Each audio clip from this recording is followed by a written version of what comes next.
From the city of brotherly love, this is Shark Bite Biz with David Strausser.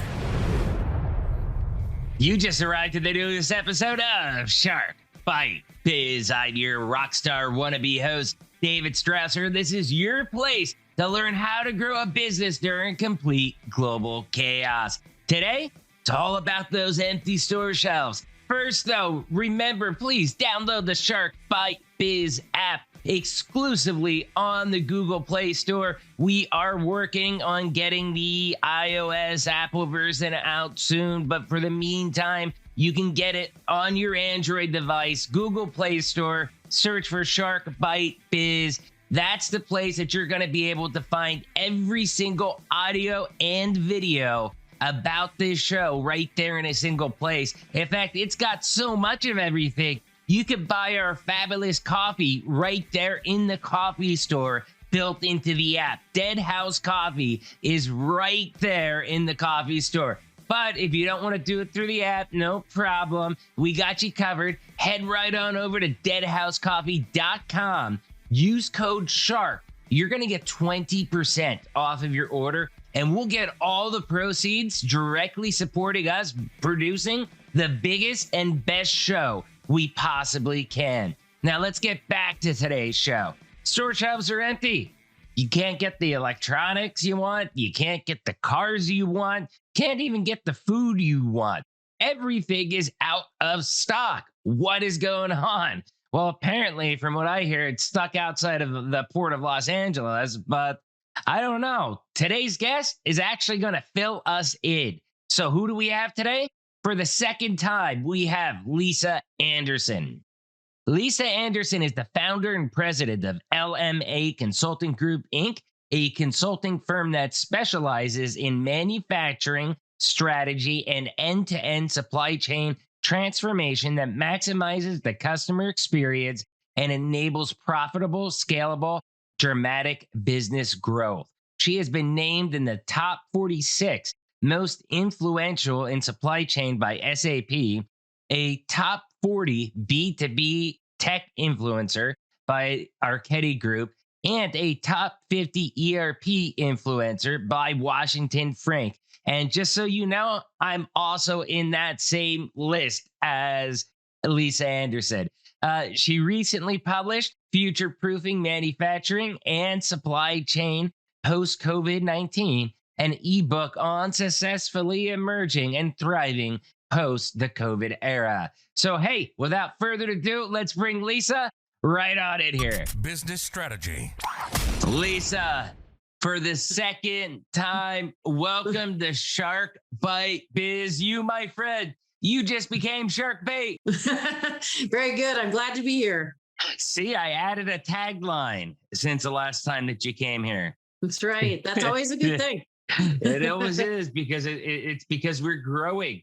You were last on this show when we probably had 400 or 500 subscribers, and now we are well over the 10,000 subscriber mark. So the show has grown a lot. We got a whole new audience for you to talk all your supply chain manufacturing goodness to. So I think, tradition on the show is always, you should know this. First question, what's your experience? What's your background? What do you do for a living? Basically, tell all those new subscribers what makes Lisa, Lisa.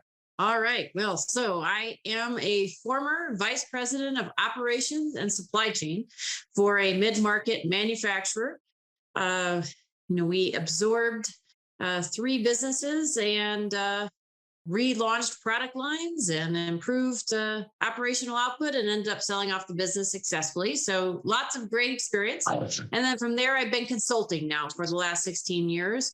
Anything operations or supply chain would be in the wheelhouse. With that said, I have a specialty in what's called SIOP, sales, inventory, operations planning, or thinking about it like, how do you plan for your future demand, and how do you know what your sales are going to be, and then how will you best fulfill it, which is definitely a challenge these days. Yes, very much a struggle. And I want to point out a difference. A lot of people like you they'll go out and they'll do consulting because maybe they're between gigs and they're just like, I'll just do some consulting until I find the right gig. You've been doing this for 16 years and you've had some very, very large clients that you've worked for, as well as, you've held some very good positions on different like boards for manufacturing,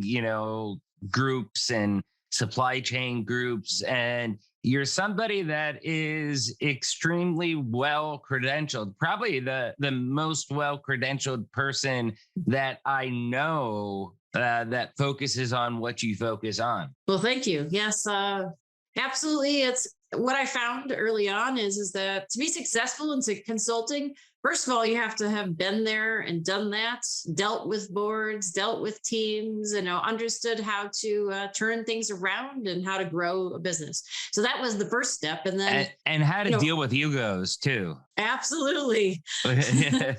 So from there, like the other side of things is, on the consulting side, like you said, we really partner. What's different about us is that we really partner with clients to not only figure out like what path will make them successful and allow them to, most of the time, clients are looking to grow the business and scale the business successfully so they can be profitable and they can have, good working capital, et cetera.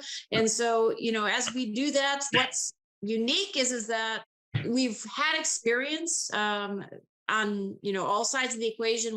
We're process experts, but we're also systems experts. So utilizing the whichever ERP system our clients have, or helping them select a new one.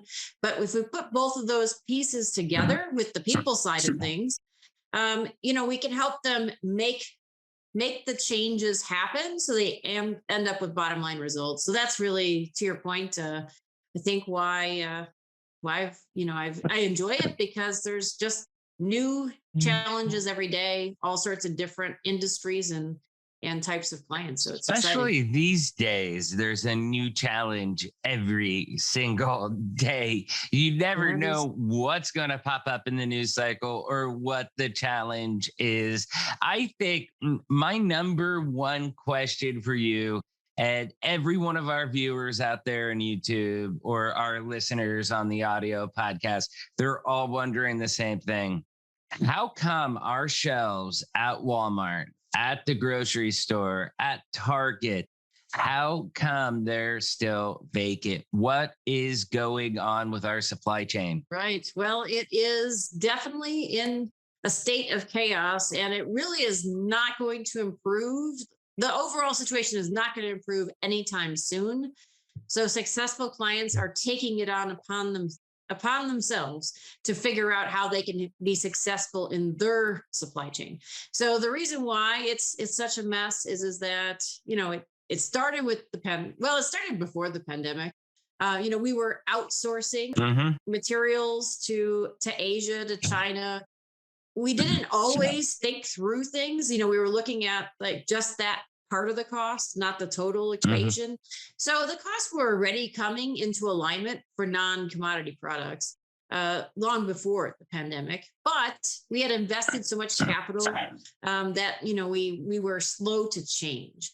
Right. We also became really worried about inventory. And there's nothing wrong with keeping track of your inventory, but right. We stopped having like backup suppliers that we used. We sometimes analyzed risk, but we didn't really like pay attention to what it was telling us. So the pandemic really showed all of the problems. And so what happened is that, the wrong products were in the wrong place at the wrong time. The ports, we shut down. And at a different time from when China shuts down, as an example. And then we have pileups of ships at the port. We don't have enough people. Are the ports still piled up right now? Because that's a story. Go back a few months ago. I mean, you heard that essentially almost every single day. And I don't know if it just got old and they got tired of reporting on it, or if it's still an issue. Is it still an issue? Is it still backed It up? is an issue. There's what they it's not exactly that they're all. It's kind of like at the grocery store. They're not all in the checkout line, but they've implemented procedures so that the container ships slow down. And so like they're driving very slowly across the water and or waiting outside, like, 150 miles offshore. So there's still a stockpile of ships out there. However, because the holiday has passed, people aren't talking about it as much because they're not worried about the peaks, the holiday season and those types of things. But clients are struggling to get materials. Lead times are extended. Prices continue to go up. Chip shortages. It's a real mess. I mean, if you look, I got a brand new laptop for the podcast to be able to produce a better show, but it was a 2-month lead time in order to get the laptop, and that was killer. That was like, holy cow. But then, I mean, that's actually not that bad because a lot of other products, a lot of other chips, stuff like that, the lead times are even longer. And I'm seeing to where, like, for example, touch screens in automobiles, that some automobile manufacturers are foregoing touch screens on the actual display right now, just because they can't get the actual chips to produce enough screens to allow that touch capability. Yeah. So, I mean, it's really affecting a lot of things. It's affecting end designs.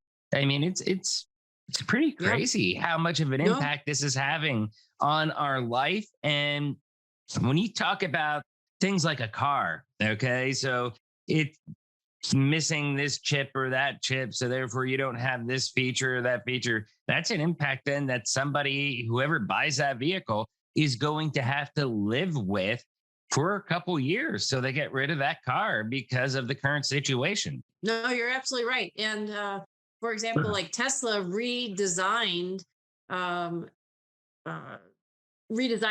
of their designs to work with the chips that they had, which was a smart thing to do, because there just aren't enough chips to go around. People are adding capacity. So I mean, like I said, there's problems at every step. There's not enough truckers. There's not enough trucking equipment. There's not enough. I hear that there's warehouses. A lot of truckers up there in the Canadian border or something like that. Some kind of noise or honking or something like that. That's right.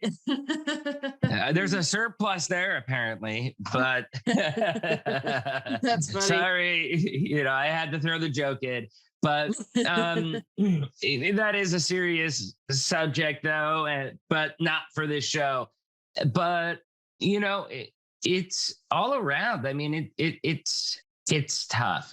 I think it really stinks that people cannot buy what they want to buy. And for me, for example, with the laptop that I got, I ended up buying an Asus ZenBook Pro Duo. Now, that's a long name, but it's actually really beautiful what they did. I don't know if we've ever seen a ZenBook Pro Duo, but it's actually got 2 built-in screens.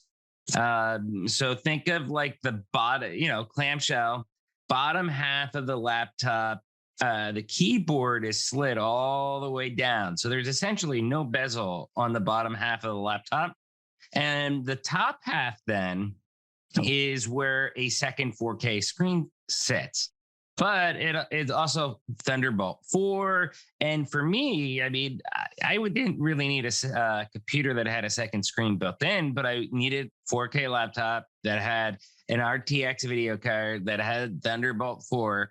And I was looking and looking and looking for months, and I could not find one. And then finally, Asus came out with their UX582, the second gen of this model that had the upgraded i9 processor, Thunderbolt 4. I was like sold, because I need it. I really I want to produce this show in 4K. I want it to look as good as it possibly can. And I needed a more powerful laptop to be able to do that for the next season. But I mean, the moral of this story is that I've only ever owned Lenovo laptops. In fact, like I've always had desktops. And then because I went to college late in life, I ended up buying the Lenovo Yoga line. And I was really, really impressed. Really solid computer. I bought the extra warranty on it. And every time I broke it, they were out next day with parts to fix it. I was blown away by their service. And I really, really wanted to get my next laptop to be another Lenovo Yoga. But my buying decision was curved. It was turned. And I had to buy an Asus laptop. And I was nervous because Asus is a solid brand. Don't get me wrong. But I've never bought an Asus premium product. And when I buy a laptop, I buy top of the line, expecting that it's going to last me 4 to 5 years. And in 4 to 5 years, obviously, it's not going to be top of the line, but it's going to be a solid mid-range laptop. The Yoga that I bought 5 years ago, right now, it's a solid mid-range laptop. You could go out buy the same exact thing for about $700-800 right now. So, that's how I make my purchases. And it really skewed how I had to purchase for this. And I'm sure that, I'm talking about a luxury thing for a laptop for a podcast, but even with smaller items that people use in their everyday life, whether it's diapers or formula, stuff like that, I mean, they're having those issues, and it's becoming a big impact for everybody. Yeah, well, it's actually that alone is causing further supply chain disruption, because if you think about it, you've been loyal to Lenovo, so they have you in their forecasts, and now you bought something else, and so they still have you in their forecasts, and that's just normal these days. Or maybe like people are buying it from a different not just even a different brand, but a different store, a different location. So it's making, and it could be that we're having to, in the manufacturing world, we're having to tweak our lines even to utilize different materials or substitution materials, etc. So, we're trying things out. We're thinking, what, this particular material or supplier came through for us. And so we're saying, what, I think maybe I better keep going with that and switch it so that the suppliers that are coming through for me during this period of time, I might make my main suppliers, and I might move the other ones to be a backup supplier. So that further changes the supply chain. Something that you said to me in the first podcast episode we have is something that I've repeated a million times. I've repeated it to my customers, because everybody out there that listens to this show knows my day job, Vision 33, ERP, SAP Business One, SAP Business by Design, Sage Intacct. In fact, we've had Sage Intacct even on this show with one of their VPs. So you and I come from very similar worlds. But one of the things that I've had discussions with some of our manufacturers, one of the weird industries that we're really subject matter experts in are glasses. And we have, out of, I'd say, the top maybe 12 glasses companies in the United States, we probably have 4 to 5 of them that are clients of ours. And they come to us because of our unique expertise in doing ERP with them. But you said one thing that stuck out to me, and I've been preaching to them, is, like you're saying now, have your plan B supplier, but also know your suppliers, and then what's your supplier's plan B, and know it all the way down the food chain to make sure that you're still able to get your parts, your supplies, so that there isn't a kink.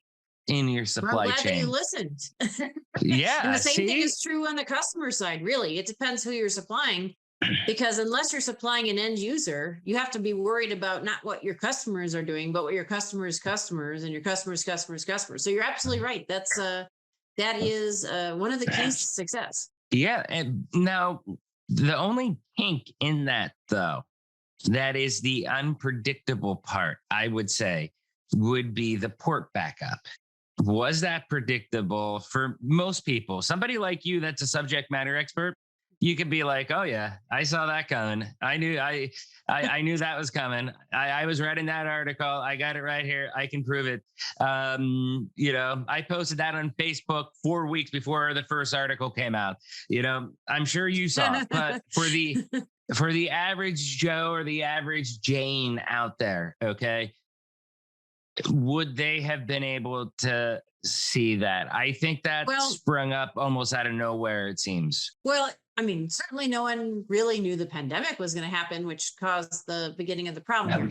However, what it is that you don't, in supply chain, there's no way to predict what's going to happen, because we're affected by hurricanes, we're affected by tornadoes, tsunamis, like weather changes, strikes. Right, but they're like usually regional. But that's a regional problem, not a global problem. And I think we're more in a global problem. Well, you're exactly right, with the caveat that what you can predict in supply chain is you know that there's going to be disruption. So what the most successful clients had done prior to the pandemic, and that's hold on. I want you to I want you to restate what you just said, because I think that's an important takeaway that people need to reiterate. Which part?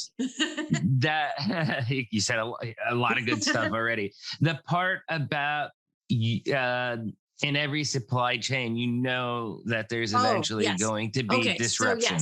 So that is absolutely true. No matter what industry you're in, no matter what product you sell, no matter who your customers are, no matter who your suppliers are, what you can be assured of is that there's going to be supply chain disruptions.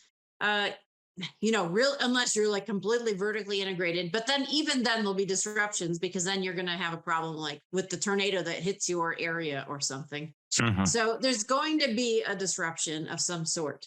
So that's the key right there is that the most successful clients pre-pandemic were the ones that were unique, because most of the time clients didn't want to spend the extra money, or the boards pushed back on the extra effort. But what they should have been doing is having backup supply. Well, not for all materials, but for key materials or key components, you have backup suppliers in place that are not all located in the same geography. Just think about it. If the earthquake hits, it's going to hit them all. So you don't want them in the same geography. I mean, ideally, they're not going to come in through the same port, which means that maybe one is your backup supplier is domestic, if nothing else, or comes through. It could be North America, comes through Mexico or something. So basically, you have a backup supplier, but you don't just have a backup supplier. You have to have a backup supplier that you use.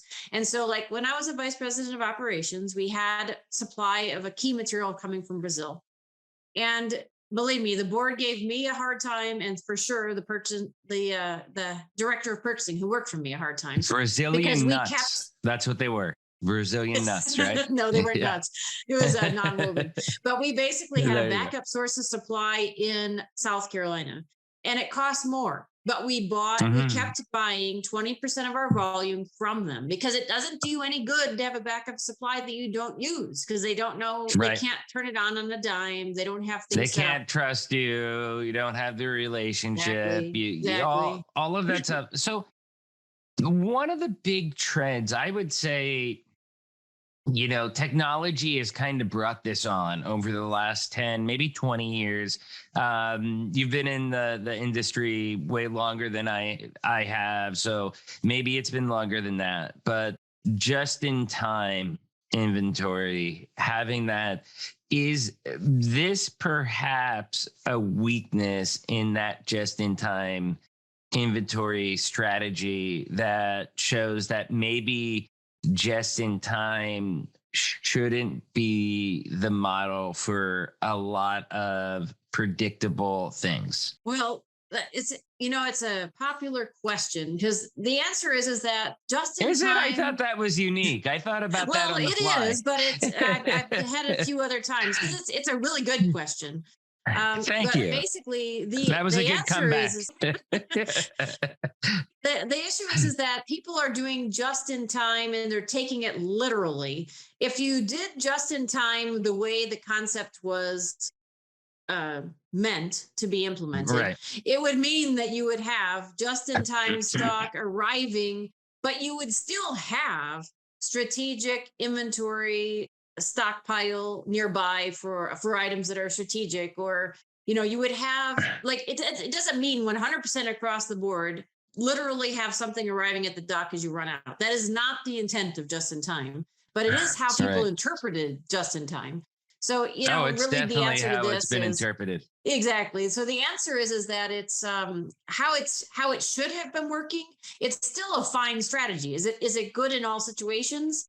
No. I mean, it depends. I mean, if you're dependent on Asia for your supply chain and you don't have like strategic capacity you could bring on board nearby, or you don't have a stockpile And of you got to inventory. remember, sometimes you've got to be.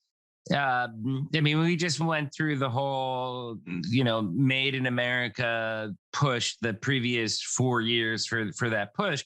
But put that aside, sometimes you have to depend on Asia because the whatever you're getting is only available from Asia. You know what I Right. mean? So there's definitely those types of situations too that you have to be conscious of. Well, you're absolutely right, and that's where these days I'm spending Like most of my cobalt, time I because think, there's is one, right? well, so that's the thing is we have. I mean, it's a whole other topic, but we've gotten out of producing a lot of things in the U.S. that we can produce. We just haven't been because either they're considered too expensive, or people aren't investing in them, or they thought they had inexpensive substitutes or whatnot. So, but no, they could not start up like quickly or immediately, if you will. So that's where we've seen a lot of clients, the smarter clients these days are looking strategically. What do I need to be doing now so that I can make sure that I can service customers' needs that they'll have 1 to 2 years from now, which is the other thing to figure out. And Right. what do I do to serve my current needs? So yes, you do have to be dependent on, I mean, it's not as though you're going to turn off that spigot today, but you need to be thinking about it strategically. Now, I In the do have future. like a client that is moving 80% of their manufacturing back to North America within the year. So they are, That was but going that to be doesn't mean everybody is.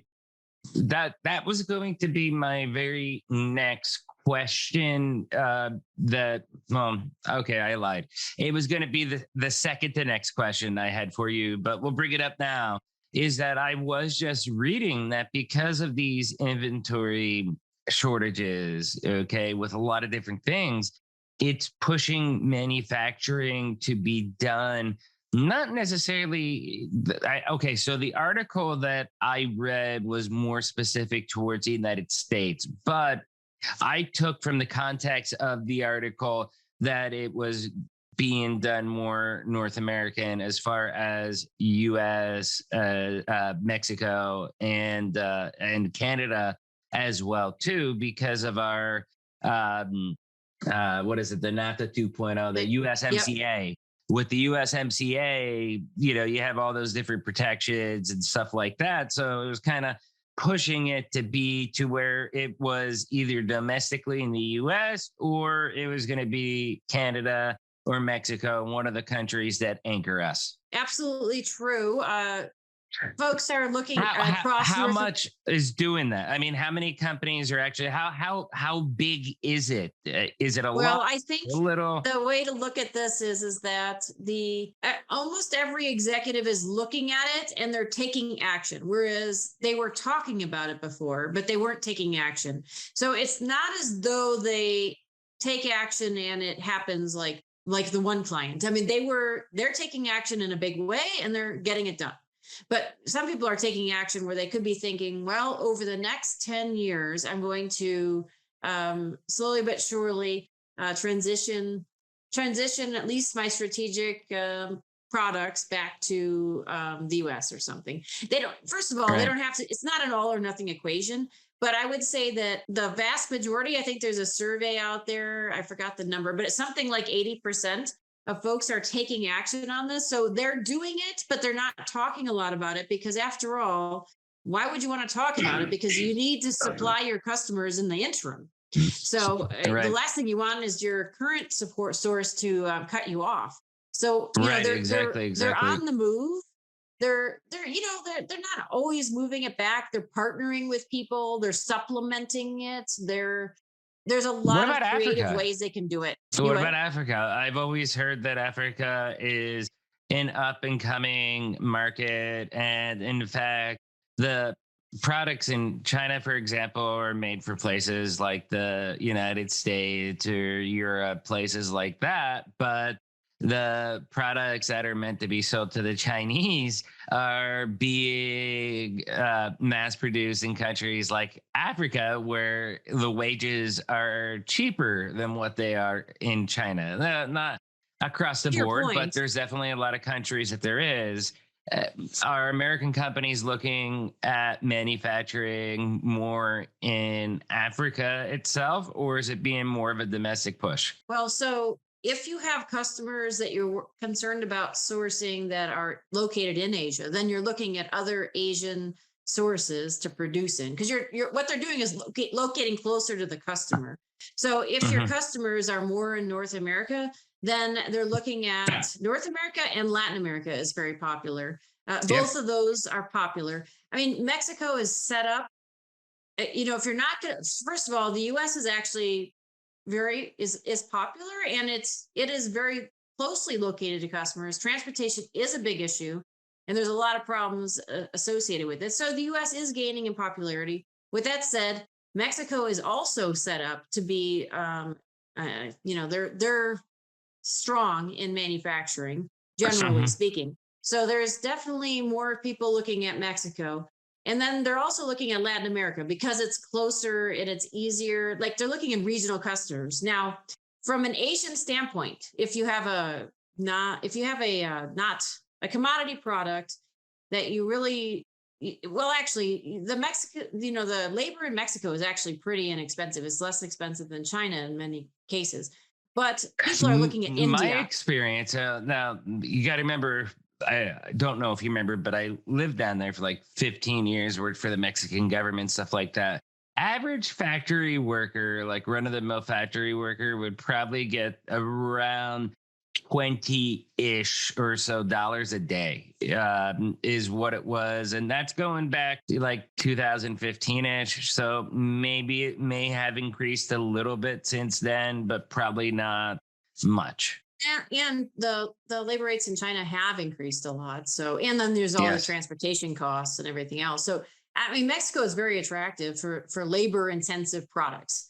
For the US is really really popular. Samsung. I mean, they're two huge brand names, and both of those have factories down in Tijuana, and that's just two of the hundreds, if not thousands, of companies. We had Jason Wells, who he came on, I think, a couple episodes after you did, but on your first visit.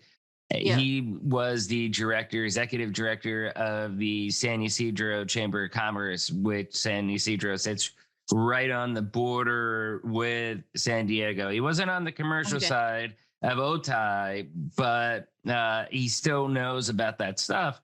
And there's a lot of major, international companies that manufacture, like you think Samsung, your TV, coming from Korea to the US? No, chances are it was probably manufactured right down in Mexico. And they do that on purpose because then they can sell it for cheaper because of things like the USMCA. Right. Well, that's very true. And Monterey is another popular hotspot.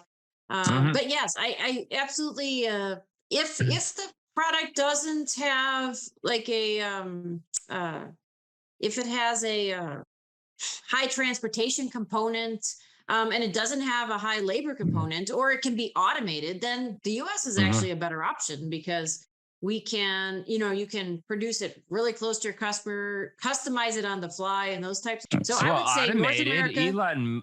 Elon Yeah. Musk is working on his Tesla bot. Have you seen Yes. that? Yeah, I did. Yeah, absolutely. I mean, technology and automation is extremely popular. You know that from your day job, but it's really popular, and and it's going a long way to offset any concerns about labor costs. But to get back to your question, I haven't heard too much about. I mean, Africa's more up and coming. They have more things to work through. But India is. I've heard it more pre-pandemic. India is taking off. Okay. Yes. That's I mean, interesting. Africa as a country in general, yes, there's opportunity. But as far as manufacturing goes, there's a lot of positivity about India from that point of view. Especially for the folks who are like in Europe and as a backup source or low labor costs. That's interesting. I've heard of India as far as other areas, call centers, for example, or, tech, or even like ERP and stuff like that. Philippines as well, too, but not for manufacturing hubs. So that's pretty interesting. So the last topic I wanted to get into then is we spent this whole episode talking about electronics. I got to brag about the new computer I got and all this other cool stuff.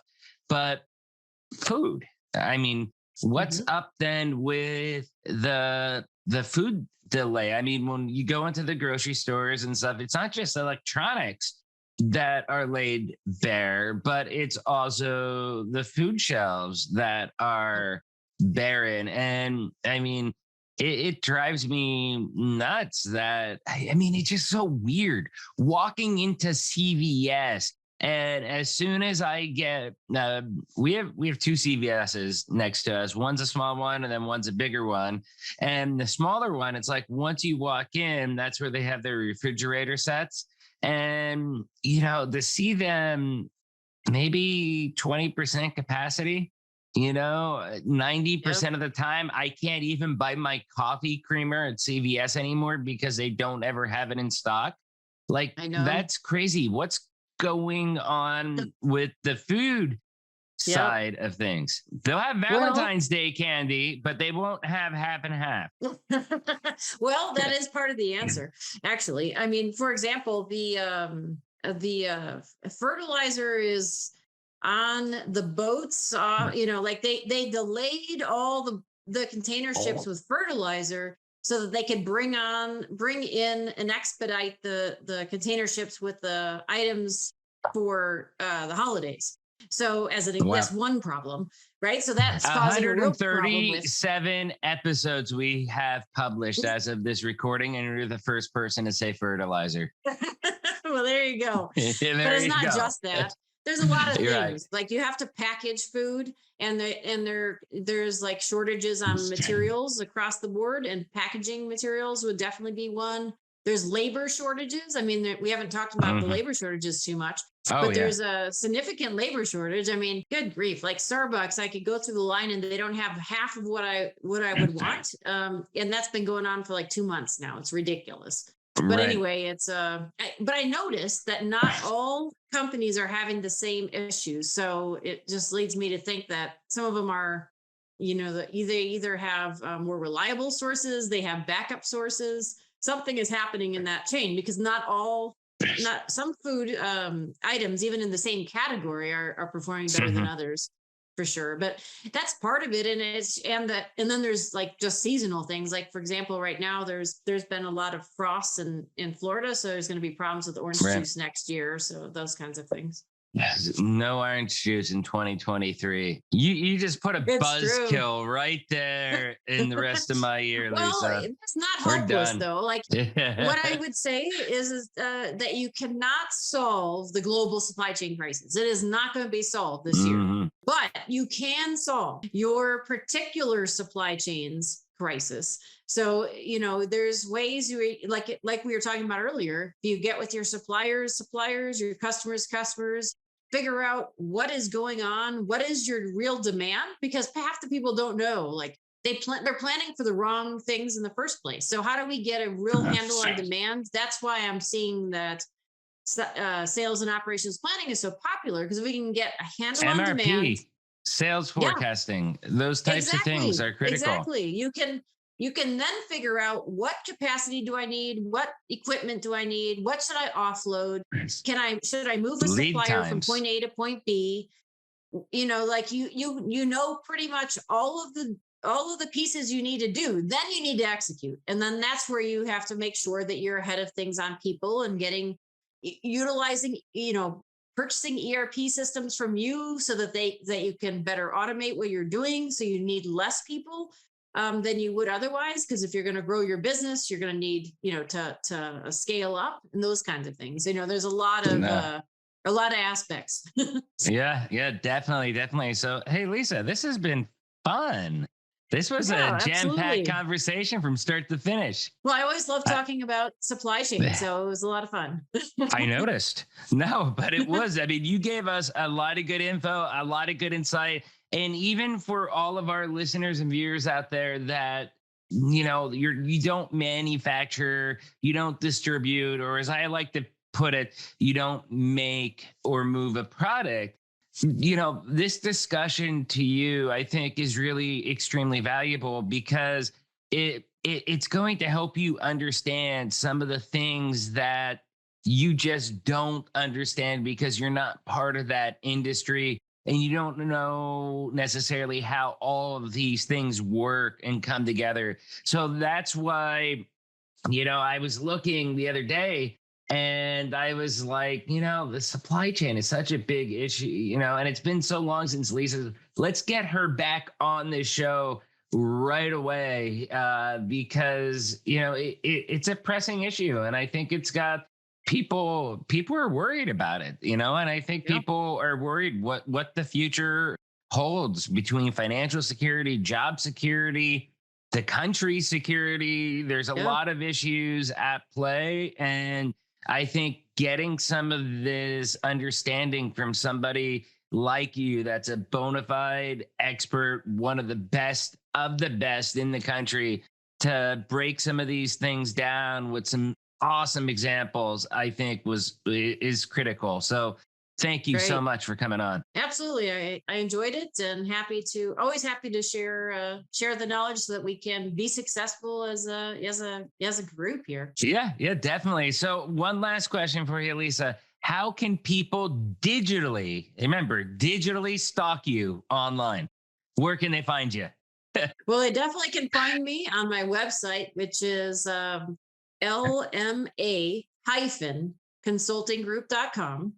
And I have all sorts of newsletters they can sign up for on the website. And I'm always talking and providing information about these types of topics. Also LinkedIn. I'm in LinkedIn and it's Lisa Anderson, LMA. And my company is on LinkedIn, which is under LMA Consulting Group Incorporated. So I publish most everything that's on my website on LinkedIn as well. And I'm also on Twitter. Yeah. So, and that's also Lisa also Anderson on Twitter. And last time I saw you had a pretty big Twitter following. You got in there in the early days and built quite the following. I think at least 25,000 last time I saw. Yeah, it's something around there. So it's absolutely. And so pretty Twitter big as following. well. And I will tell you, her newsletter is great. You could tell that she's a very, very busy woman because I usually get it at like 3 a.m. When I get my answer from Lisa.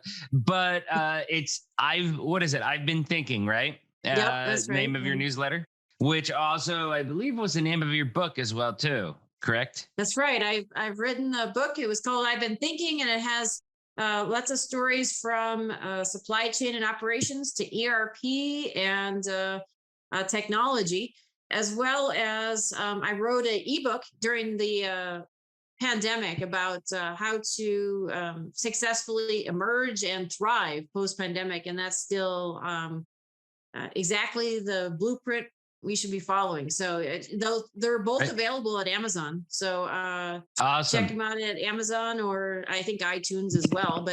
And actually the pandemic related ebooks, so you can thrive if you're in any of these product related businesses, is available on audio as well. Oh, I love audiobooks. I am a definite audiobook person because I listen to audiobooks as I do other work. I have to be binge watching something, whether it's Netflix, YouTube, audiobooks, and I still absorb a lot of it in because I can multitask. But if there's something like really good, like that's a gold mine. I hit the pause button on it and I Yep. wait till I finish my task and then I'll continue or I'll re-listen to that segment to absorb it fully in. But that's awesome.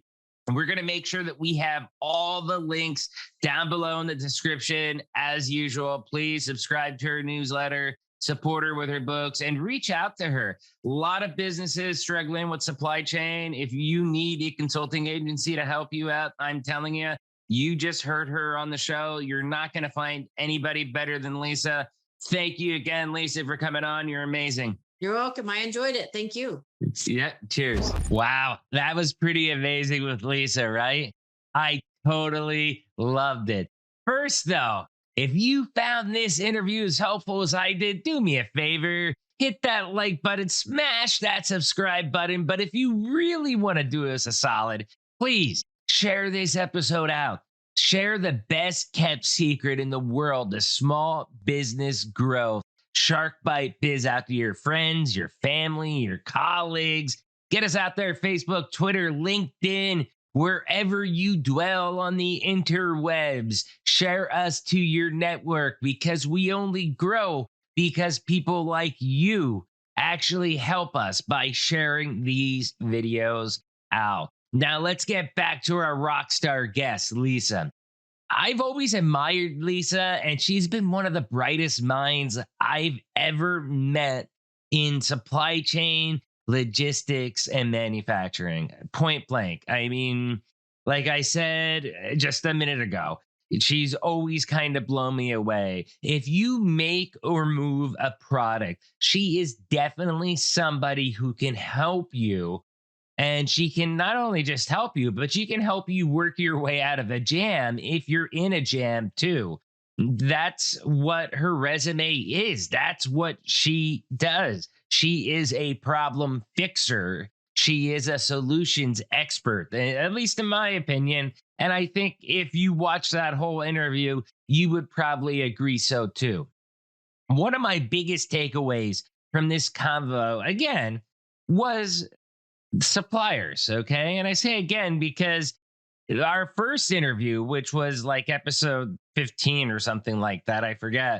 But our first interview, suppliers, was one of the biggest things that I learned. And I said it during the interview. But again, the same thing happened with this conversation. This time, instead, the key is right now with where we're at and how everything is, you need to have a plan B. Last time we said, know your supplier, okay? And then even their suppliers, depending what the product is and how critical it is and how much you manufacture, you go all the way down that supply chain as much as you need to have the security that you're going to be able to get the products that you need to get and that you have the confidence that you're going to have your raw materials to produce whatever you're producing.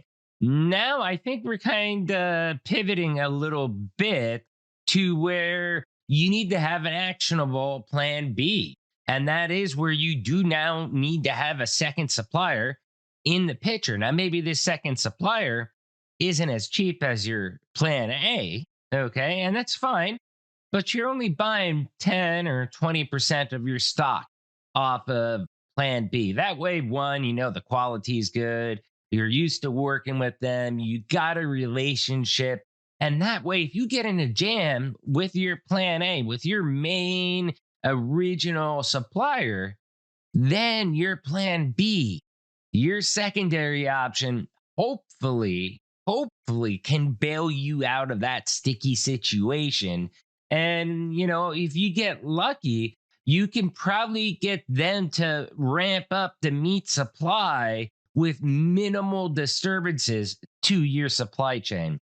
Now, realistically, in our world, the key to this is having awesome back-end software, ERP. Again, that's what I do every single day with Vision 33, with SAP by Design, SAP Business One, and also Sage Intacct. And that's also what Lisa does as an ERP selection consultant. So between both of us, we kind of help you on the back end so that you can kind of foresee if you're going to have problems, because you need to have systems in place to alert you, hey, inventory's low, or hey, our lead time just went from 6 months to 18 months. We're going to have a problem. We need to find something else. You can't do that unless you have the proper systems in place. Another point, and I'm not going to spend much time on this, but I did want to point it out, is that the cost of freight has gone up. It's taking more time and costing more to ship things from Asia. Now, if you add in higher wages from China, manufacturing in Asia versus using something like the USMCA, which again is basically NAFTA 2.0, and heading to a place like Mexico is looking so much more attractive. Nearshoring down there in a place like Baja and Tijuana, okay, or even Monterrey, Guadalajara, Mexico City even. There's a lot of places, Querétaro. There's a lot of places down there that you're able to manufacture nearshore and get the benefits of the tax-free stuff with USMCA. And that can kind of offset some of those higher wages, the higher freight costs, and then thirdly, the longer wait time for that freight to arrive from China. So awesome stuff, Lisa. Thank you so much for coming on again. It's been a blast.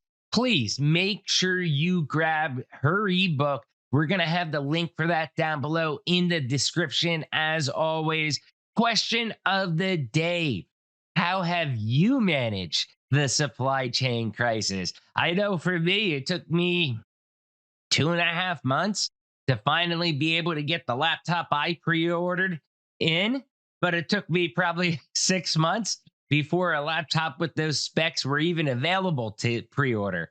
So I'd love to hear your stories. Tell us how it has affected either you personally or your business. Leave a comment down below on YouTube. Remember, do you want to be on the show? If so, please send out an email, interviews@sharkbitebiz.com.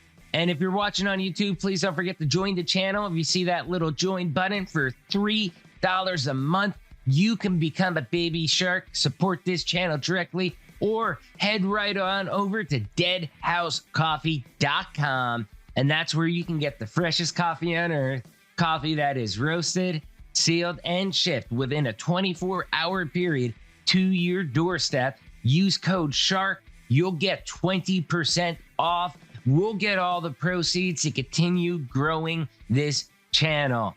Thank you all for watching. You all know this by now, but I'm David Strausser. This is Shark Bite Biz, and we'll see you all next episode. Cheers.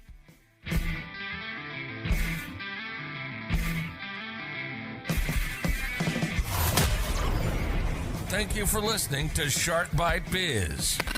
We hope you got some insightful info from this podcast. Be sure to subscribe to us through your favorite podcast app and visit us on the web at www.sharkbitebiz.com. How has business changed for you in the 20s? Email us at podcast@sharkbitebiz.com so you can join us and share your story.